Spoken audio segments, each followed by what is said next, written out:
안녕하세요. 반갑습니다. 꿈꾸는 나무 원격평생교육원 청소년 상담사 상급에 오신 여러분들을 환영합니다. 저는 발달심리 이론 강의를 맡은 김미듬입니다. 한국 청소년 정신건강협회 이사로 또 심리상담연구소 대표 또 심리상담센터를 이제 운영을 하고 있습니다.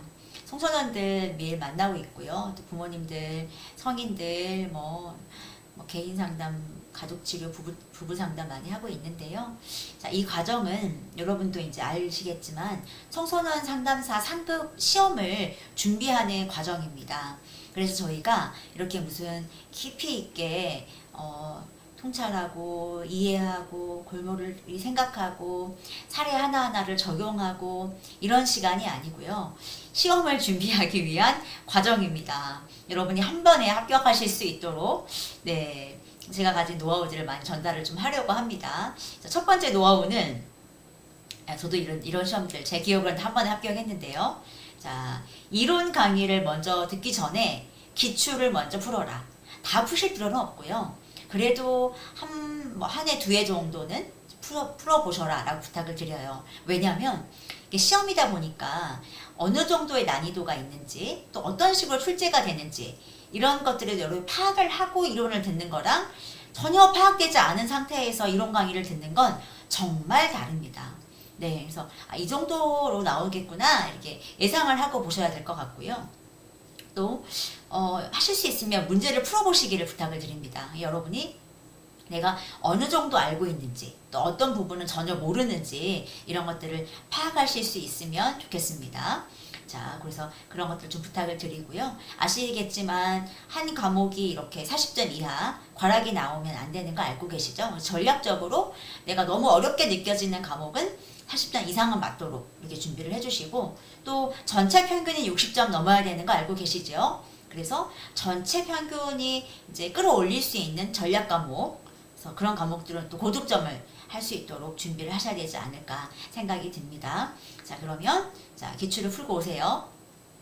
기출을 풀고 오셨나요? 자, 그러면 이제 기출을 풀었다고 생각하고 실제 들어가도록 하겠습니다.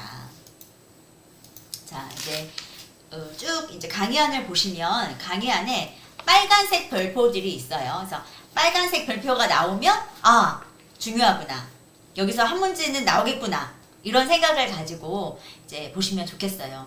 모든 내용을 다 여러분이 잘 기억하실 수 있으면 더할 나위 없이 좋겠죠. 이제 그런데 사실 그러긴 쉽지 않잖아요, 저희가. 그래서 좀 집중해서 보시는 마음으로 그렇게 보시면 좋겠다라는 마음이 좀 듭니다.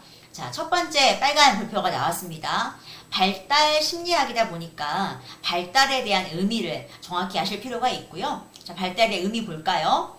자, 우리가 발달 그러면 여러분 어떤 생각이 드세요? 뭔가 막 발전되어 가고 또는 근육이 발달됐다 이런 또 긍정적이고 막 이런 생각들이 들잖아요. 자, 그런데 발달 심리학에서 말하는 발달의 의미는 수정에서부터 사망에 이르는 전생에 걸쳐 일어나는 변화의 양상이다. 이렇게 이해하시면 돼요. 네.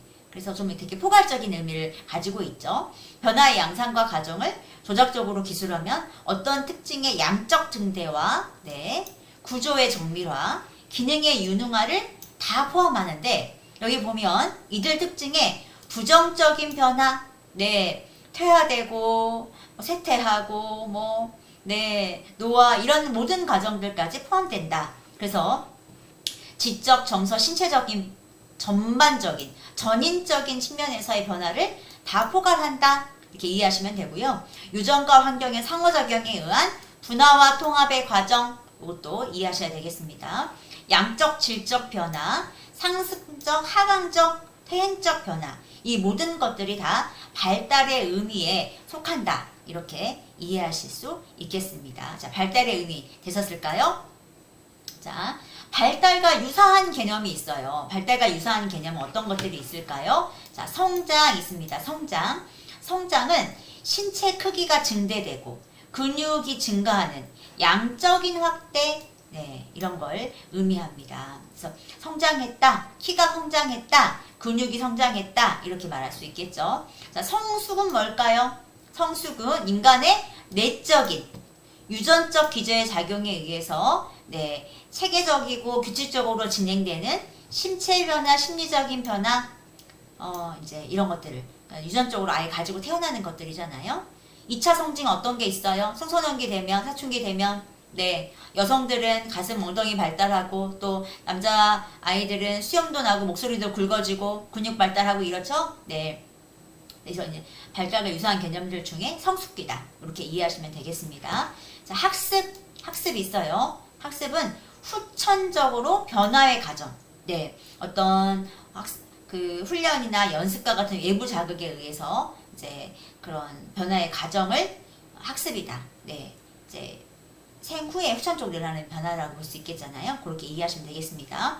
자, 발달 심리학은 무엇인가? 인간의 변화 양상을 자, 인간이 어떻게 변화하는지를 사실적으로 기술하고 또 변화를 일으키는 기제가 무엇인지 기술하고 변화에 대한 기술과 설명을 통해 어떠한 변화가 일어날지를 예측하고 또 예측을 토대로 적절한 통제 및 개입이 이루어진다. 19세기 진화론의 영향에서 이제 시작되었다라고 볼 수 있겠습니다. 자, 발달의 연속성에 관한 이론들 빨간 별표 나왔으니까 주목해 주셔야 되겠죠. 자, 크게 연속성 이론이 있고 그 다음에 비연속성 이론이 있네요. 자, 연속성 이론은 뭘까요? 발달 과정이 급격한 변화가 아니라 어떻게 해요? 점진적으로 점차적으로 완만한 성장 곡선을 보인다라는 게 이론이에요. 연속적으로 점진적으로 완만하게 성장한다 이런 의미죠. 인간의 발달을 과거 경험의 새로운 지식 혹은 기술이 습득되어가는 연속적인 과정으로 이제 이해했고요. 한번 시로부터 싹이 나면 뭐 계속 크기만 하고 모양이 변하지 않는 식물의 성장을 생각하시면 되겠습니다. 자, 이런 것들은 어때요? 특징이 양적 변화이지요. 그래서 아동이 해가 갈수록 점점 더 커지고 성장 속도가 빨라지고 세상에 대한 지식을 더 많이 획득하고 어때요? 양적인 변화들이잖아요. 자, 주요 학자들로는 행동주의와 같은 기계론적 관점을 가진 학자들이 주장을 했습니다. 자, 그러면 비연속성 이론은 어떤 걸까요? 네, 연속성 이론과는 또 반대되는 개념이겠죠? 자, 어떻게 달라요? 성장 과정이 계단식으로 발달한다. 네, 점진적이 아니고 계단식으로 발달한다. 각 발달 단계는 서로 구별되는 생애 기간으로 서로 구별이 된대요. 네. 특정한 정서, 동기, 행동이 각 생애 기간마다 독특한 특징을 보인다라는 이론입니다. 자, 이걸 생각하시면 돼요. 알에서 유충, 애벌레, 성충, 네, 다 다르잖아요. 독특한 특징을 지니고 있는 곤충의 성장에 비교됩니다. 자, 어때요? 이런 것들은? 네, 막 많아지고 커지고 획득하고 이런다기보다 어떤 질적인 변화들로 좀 보여지잖아요. 그래서 올챙이가 개구리의 모양으로 변형되는 거 이런 것도 좀 예시로 이해하시는 데 도움이 되겠습니다. 자, 주장한 학자들은 누굴까요? 네, 프로이드 정신분석 이론, 피아제 인지발달, 콜보그 도덕성 발달, 에릭슨 심리사회 이론 이런 초기 발달 심리학자들이 주장했다. 이렇게 이해하시면 되겠습니다.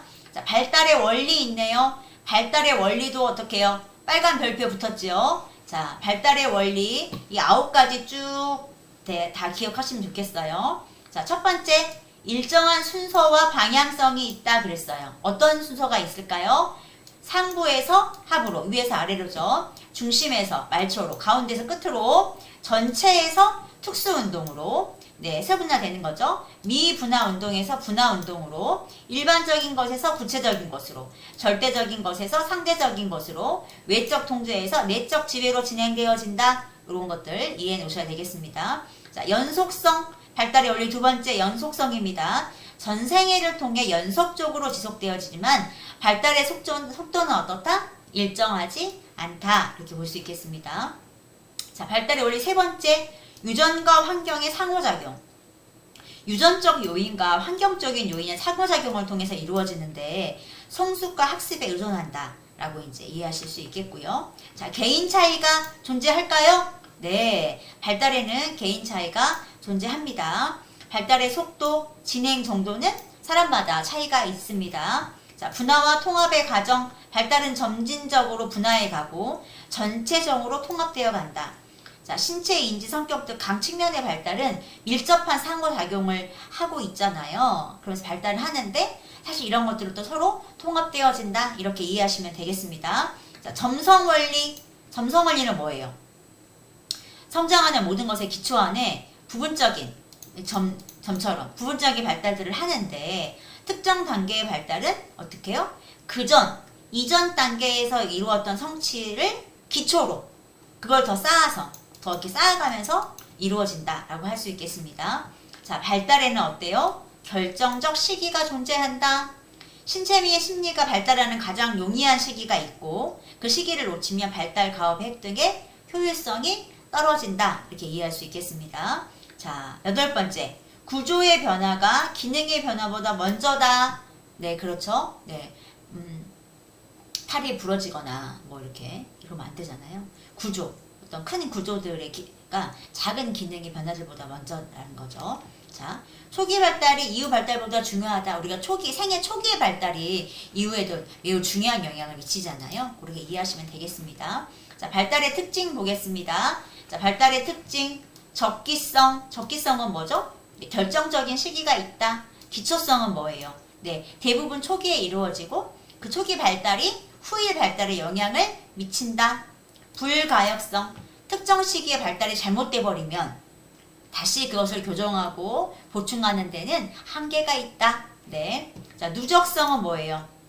발달의 결손이 누적되면 회복이 어렵다. 네. 상호 관련성은 뭘까요? 신체 발달, 인지 발달, 사회성 발달, 정서 발달 이런 것들은 서로 밀접하게 연관이 되어 있다. 네. 당연한 얘기죠. 자, 블룸의 발달에 영향을 끼치는 환경적인 요인들. 자, 블룸은 발달에 환경적인 요인이 영향을 미친다라고 주장을 했네요. 자, 어떤 것들인지 보세요. 환경은 인간 특성 발달과 범위와 종류를 결정하고 환경의 영향은 인간 발달이 급격하게 이루어질 때 일어나고 자, 초기에는 급격한 발달을 보이므로 초기 환경이 중요하다. 그렇죠. 우리가 이제 생애 초기에 정말 중요한 발달들이 대부분 많이 이루어지잖아요. 자, 인간 발달은 초기 잘못이 이루어진 경우 개선하기가 어렵고 자, 보라색만 볼게요. 강력한 환경의 경우 모두 개인을 동일하게 변화시킬 수 있고 자, 이런 것들 좀 내용들 살펴보시면 되겠습니다. 자, 이 학자들이 가져온 것들 설명하는 것도 한번 읽어보세요. 자, 발달 심리학의 연구 방법론 보겠습니다. 연구 방법론 그러면 조금 어렵게 생각하시는데 기본적인 개념들을 좀 이해하고 계시면 문제를 푸실 수 있겠다 생각이 좀 드네요. 자, 우리가 심리학, 뭐 상담학 그러면 웬 과학 이럴 수 있는데 사실은 심리학, 상담학이 되게 과학적인 학문이죠. 자, 우리가 어떤 연구를 할 때 그 연구의 과정이 있단 말이에요. 과정 그게 4가지 있어요. 그것에 대해서 문제 제기가 이루어져야 되겠죠. 인터넷 과의존이 학업 성취도에 미치는 영향이라고 이제 인터넷을 많이 하면 인터넷에 과의존되어 있으면 학업 성취도가 떨어지나? 그럴 수 있겠다. 이렇게 문제 제기할 수 있는 거죠. 중요한 요인들을 발견할 수 있겠죠. 이제 투자하는 시간, 또 그때 어떤 집중 몰입되는 것들, 그리고 어떤 학업에서의 어떤 집중력이 떨어지는 것, 또 어떤 일반 수업이나 또 학습에 있어서 흥미도가 떨어지는 여러 가지 요인들 이런 것들을 좀 볼 수 있을 거고요. 정말 그런지 문제를 검증해야 되겠잖아요. 그래서 이제 그 가설이 맞으면 수락, 틀리면 기각 이렇게 이제 되는 요 과정들을 거치게 됩니다. 자, 이제 그래서 과학적인 연구를 할 때 우리가 기본적으로 이제 어떤 개념을 잡아야 되는 거죠. 네, 인터넷 과의존이라고 하면 인터넷이 뭔지, 과의존은 뭔지, 학업 성취도라고 하면 학업 성취도가 좋은 건 어떤 건지, 낮은 건 어떤 건지, 그건 뭔지 이런 개념들. 자, 거기에 대한 이론들, 또 변수, 가설. 제가 간단히 넘어가는 건 뒤에 정말 자세하게 나와요. 자, 자세히 볼 거예요. 자, 개념 나왔죠? 개념. 자, 우리가 개념 그러면 어떤 생각 드세요? 네, 우리가 연구에서 연구 문제를 정확하게 서술할 때 문제에 대한 정확한 개념, 네, 또 그 변수들에 대한 구체적인 정의 이런 것들이 이루어지지 않으면 그 연구를 시작할 수가 없어요. 그래서 개념이 중요하다는 거죠. 그래서 현상을 설정하고 예측하기 위한 명제, 이론의 전개, 밑바탕 이런 것들이 다 이제 개념에 들어간다고 볼 수 있고요. 이런 정확한 개념이 있어야 다른 사람들에게도 정확히 전달을 할 수 있겠습니다. 자, 개념은 어떤 기능이 있어요? 네, 개념을 정확히 해야 현상에 대해서 이해할 수 있을 거고, 연구 방향을 제시할 수 있을 거고, 연구 범위를 제시할 수 있고, 연역적 결과에 도출할 수 있겠죠. 그럼 어떤 것이 개념인가? 개념에 대한 조건을 한번 보겠습니다. 개념의 조건. 자, 한정성과 명확성. 네. 개념은 어떤 사실이나 현상의 특징을 명확하고 한정적으로 나타내 줘야 되겠죠. 자, 통일성. 이 개념이 일정한 현상을 나타내는데 누구한테는 사용되고 누구한테는 사용될 수 없다. 그러면 안 되겠죠. 네. 그래서 누구에게나 통을적으로 사용할 수 있는 개념이어야 된다. 자, 범위가 너무 넓어도 안 되고 너무 좁아도 안 되겠죠. 자, 인터넷 가우전이 청소년의 학업 성취에 미치는 영향. 그러면 청소년에 대한 범위를 몇 세부터 몇 세까지 할지를 정해야 되겠잖아요. 자, 체계적 의미, 개념은 이론과 명제에서 분리되어서 취급돼서는 안 된다. 이렇게 이해하시면 되겠습니다. 자, 개념의 구체화 과정, 개념의 정의, 조작적 조금 더 구체적이고 수량화된 정의, 그 다음에 현실 세계의 어떤 변수의 측정, 이렇게 요 과정들을 머릿속에 그리시면 되겠습니다. 자, 개념적 정의와 조작적 정의 보겠습니다. 아니, 정의가 또 두 가지가 있네요. 자, 크게 개념적 정의가 있고 조작적 정의가 있는데, 개념적 정의는 뭐냐? 네, 사전적 정의를 말해요. 네, 연구 대상이 되는 사람, 사물, 뭐 그런 것에 대한 속성, 형태, 여러 가지들을 개념적으로 정의하는 것들이잖아요. 그래서 좀 이렇게 추상적이고 일반적이고 주관적인 양상이에요. 청소년 그러면 뭐 생애 발달 단계 중 아동 이후에 성인과의 중간기로서 질풍노도의 시기라고도 하며 막 이런 것들 있잖아요. 자, 그래서 이제 이게 아주 약간 배타적이어야 되겠고 단정적이어야 되고 중의적이어서는 안 되겠죠. 그럼 조작적 의미는 뭐냐? 조금 더 경험적, 실증적 측정이 가능한 거예요. 청소년 그러면 네, 뭐 14세부터 하겠다.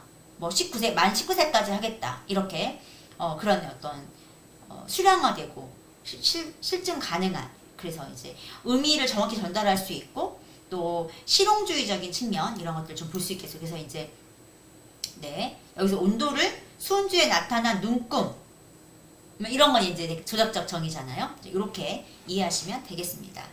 자, 다음에 이론입니다. 자, 이론은 현상에 대한 설명, 예측을 목적으로 변수 간의 관계를 밝히는 거예요.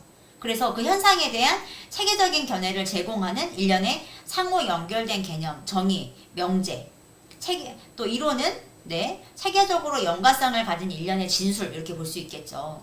그래서 인터넷 가우전도가 높을수록 청소년의 학업 성취도는 떨어진다.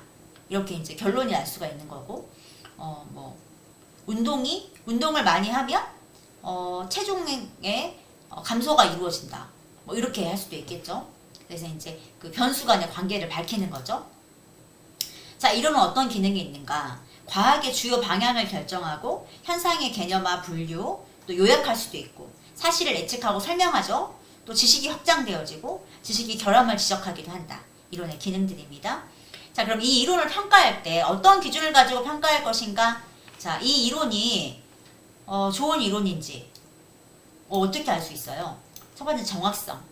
이론은 가능한 많은 변이를 설명하고 예측할 수 있어야 돼요. 그래야 더 정확하겠죠? 자, 이론의 일반성이 클수록 이론에서 설명할 수 있는 범위가 넓어지겠죠. 그런데 일반성이 떨어진다는 건 네, 어떤 것은 설명되지 않는 것들이 많아진다는 거겠죠. 감명성은 뭐예요? 주어진 사건을 설명하는 데 사용되는 독립변수의 숫자가 적으면 적일수록 더 간단하다, 간명하다 이렇게 할 수 있겠어요. 네, 근데 그 독립변수가 너무 많아버리면 간명성이 떨어진다 이렇게 볼 수 있겠죠. 자, 변수는 뒤에 설명 다시 드릴 거예요. 자, 인과성은 뭐예요? 현상의 설명 시 원인 변수 외에 새로운 변수들이 첨가되어도 설명 유형에서 변화가 일어나지 않는 경우 되게 인과성이 높다 이렇게 할 수 있겠죠. 자, 그래서 이론과 관련된 재개념들, 명제, 법칙, 사실 이것도 좀 이해하고 계시면 도움이 되겠습니다. 자, 변수 나왔습니다. 변수 좀 어렵게 생각하시는 분들 계시는데, 자, 변수는 뭐냐면 변수는 두 가지 또는 그 이상의 값을 통해 경험적으로 분류할 수 있는 개념이다. 이렇게 이해하시면 돼요. 그러니까 이제 A가 있고 만약에 B가 있다. 그러면 이 두 가지의 값을 통해 분류하는 것들이에요. 그래서 이제 연구 대상의 경험적 속성을 나타내는 동시에 그 속성에 계량적 수치, 계량적 가치를 부여할 수 있는 개념으로 이해하시면 되겠어요. 그래서 사상에 대한 계량적 수치, 계량적 가치가 부여된 속성, 상징 이렇게 볼 수 있을 것 같아요. 성 그러면 어떤 변수가 있어요?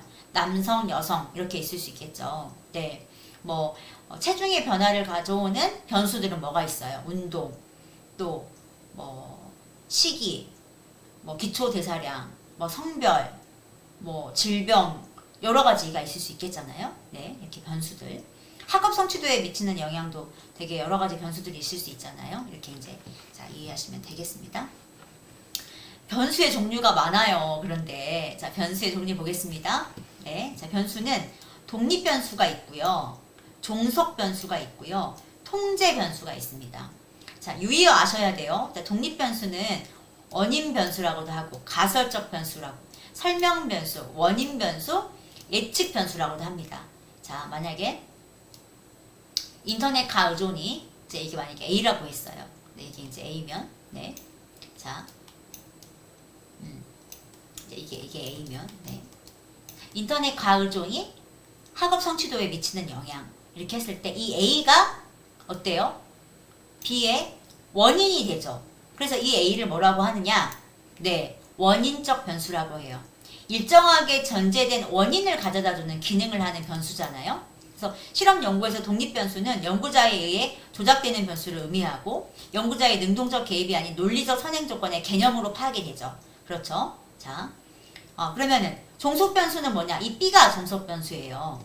결과죠, 결과. 네, P 설명 변수고 결과 변수, P 예측 변수죠. 독립 변수의 원인을 받아서 일정하게 전제된 결과를 나타내는 기능을 하기 때문이에요. 자, 실험 연구에서 종속 변수는 독립 변수의 변화에 따라 자연히 변하는 것으로, 그렇죠? 결과적인 P 예측 변수라고 할 수 있겠습니다.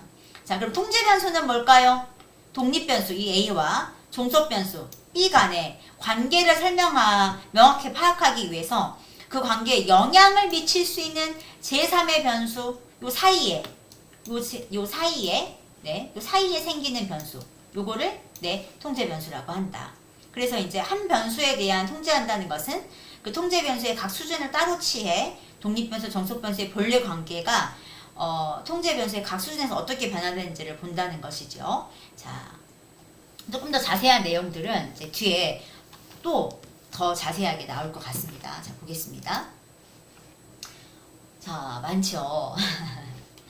자, 그럼 매개 변수는 뭐냐? 매개 변수는 독립 변수 우리 아까 배웠죠? A. 자, A가 있어요. 종속 변수 배웠죠? B. 이렇게 B가 있어요. 자, 그러면 독립 변수와 종속 변수 간에 직접적인 관련은 없어요. 근데 제3의 변수가 두 변수의 중간에서 매개가 역할을 해서 두 변수 간에 직접적인 관계를 맺도록 하는 변수인 거예요. 만약에 자, 운동을 할수록 운동이 체중 변화에 미치는 영향 뭐 이렇게 했단 말이에요. 그러면 이 사이에 매개 변수가 뭐가 있을 수 있어요? 네, 식이 조절. 자, 이 식이 조절은 어때요? 독립 변수의 결과인 동시에 네, 자, 그 동시에 종속 변수의 원인이 된다는 거예요. 네, 그래서 이제 이런 것들이 서로 연결이 되어 있다. 이렇게 좀 보시면 될 것 같아요. 자, 그 외생 변수는 뭔가? 외생 변수, 외제 변수. 독립 변수와 종속 변수 간에 상관관계가 있는 것처럼 보이지만 실제로는 두 변수가 우연히 어떤 변수와 연결됨으로써 마치 인과적 관계가 있는 것처럼 보이는 변수. 자, 물만 마셔도 살이 찐다. 이런 게 있었어요. 물, 살 있잖아요. 사실은 이 사이에 부종이 있었던 거예요.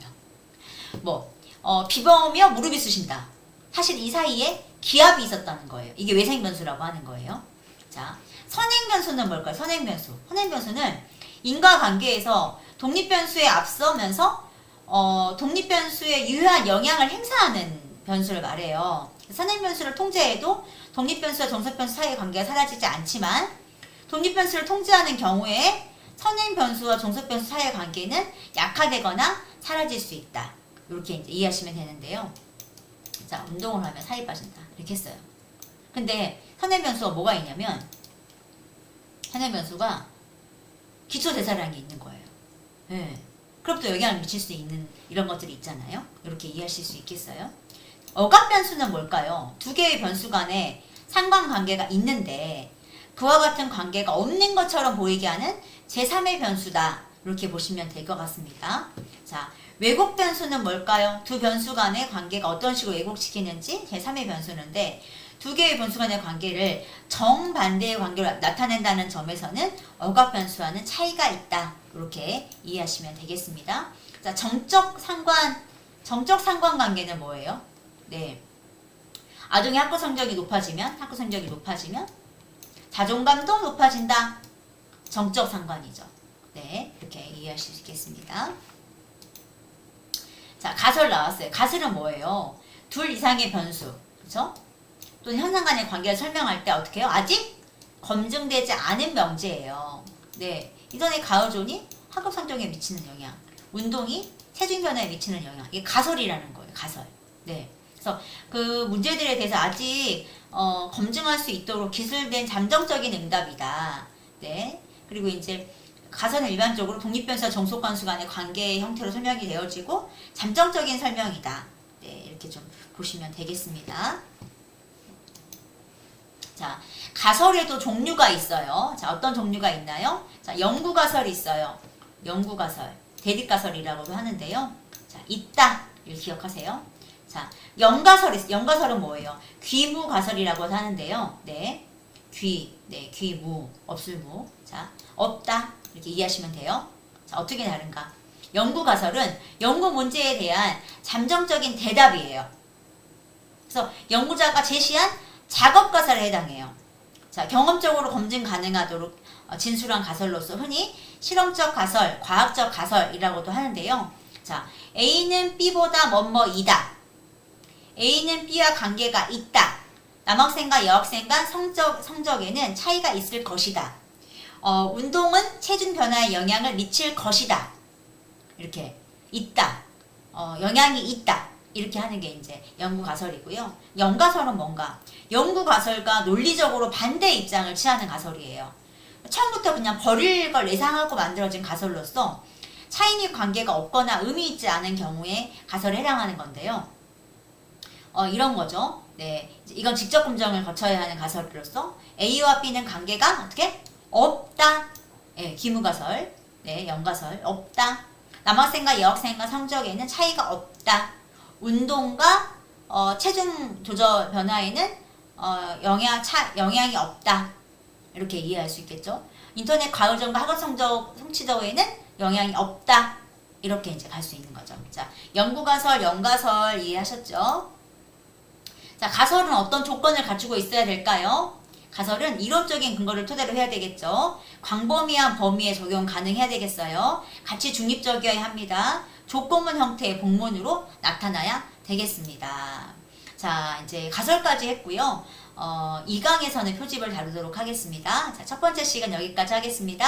수고 많으셨습니다.